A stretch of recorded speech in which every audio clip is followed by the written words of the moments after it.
اب یہ جو اعتراض کیا جاتا ہے جی غیر اللہ سے مدد مانگنا شرک ہے، ہم کہتے ہیں کہ اس کا شرک ہونا آپ ثابت کریں، تو اس پر وہ آیہ پاک پڑھیں گے سورہ فاتحہ کی، ایاک نعبد و ایاک نستعین، اے اللہ ہم تیری ہی عبادت کرتے ہیں اور اے اللہ ہم تجھ سے ہی مدد مانگتے ہیں۔ وہ کہتے ہیں جی دیکھیں اس آیہ پاک میں یہ آیا ہے کہ اے اللہ ہم تیری عبادت کرتے ہیں اور تجھ سے ہی مدد مانگتے ہیں، تو وہ کہتے ہیں کہ جس طرح غیر اللہ کی عبادت نہیں کی جا سکتی، اسی طرح غیر اللہ سے اگر کوئی مدد مانگے گا تو بھی شرک ہو جائے گا۔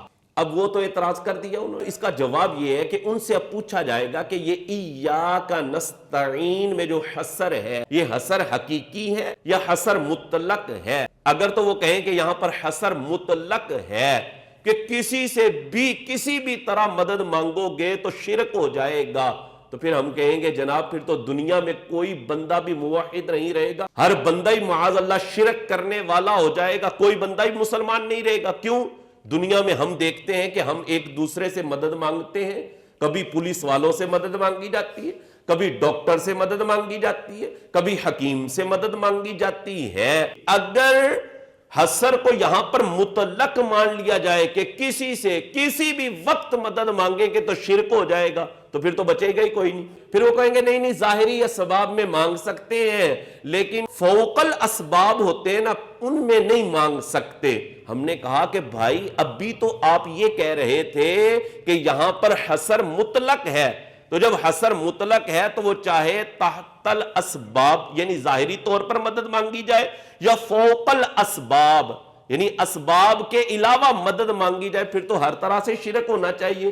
یہ تم نے پھر کیوں کہہ دیا کہ ظاہری طور پر مانگیں گے تو شرک نہیں ہوگا، فوق الاسباب مانگیں گے تو شرک ہو جائے گا؟ پھر یہ کیوں تمہاری تقسیم ہوئی ہے؟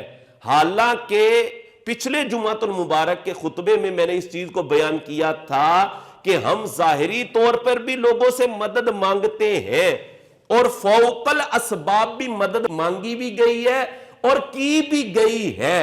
جیسے حضرت سلیمان علیہ السلام نے حضرت آصف بن برقیہ سے مدد مانگی اور حضرت آصف بن برقیہ نے ملک یمن سے ملکہ بلقیس کا تخت ملک شام کے اندر کئی میلوں کا فاصلہ بنتا تھا، بغیر اسباب کے پلک جھپکنے سے پہلے جناب سلیمان علیہ السلام کی بارگاہ میں پیش کر دیا تھا۔ یہ فوق الاسباب مدد کرنا تھا۔ اگر تم یہ کہو کہ یہ شرک ہے تو پھر لگاؤ پھر فتویٰ۔ تو پتہ یہ چلا کہ یہاں پر اس آیہ پاک کے اندر ایاک نستعین میں جو حصر ہے وہ حصر مطلق نہیں ہے کہ کسی سے بھی کسی بھی طرح مدد مانگی جائے گی تو شرک ہو جائے گا۔ یہ حصر مطلق نہیں بلکہ حصر حقیقی ہے۔ حصر حقیقی کا مطلب کیا ہے؟ حصر حقیقی کا مطلب یہ ہے کہ اے اللہ ہم تجھ سے ہی حقیقتاً مدد مانگتے ہیں، حقیقی طور پر مددگار مالک تو ہی ہے، حقیقی طور پر مدد کرنے والا مالک تو ہی ہے۔ ہاں تو جسے عطا کر دے، تو جسے عطا کر دے وہ بھی تیرے بندوں کی مدد کر سکتا ہے۔ سنن نسائی شریف اس بات میں دلیل دوں گا کہ یہاں پر حصر حقیقی ہے کہ مالک حقیقی طور پر مددگار تو ہی ہے۔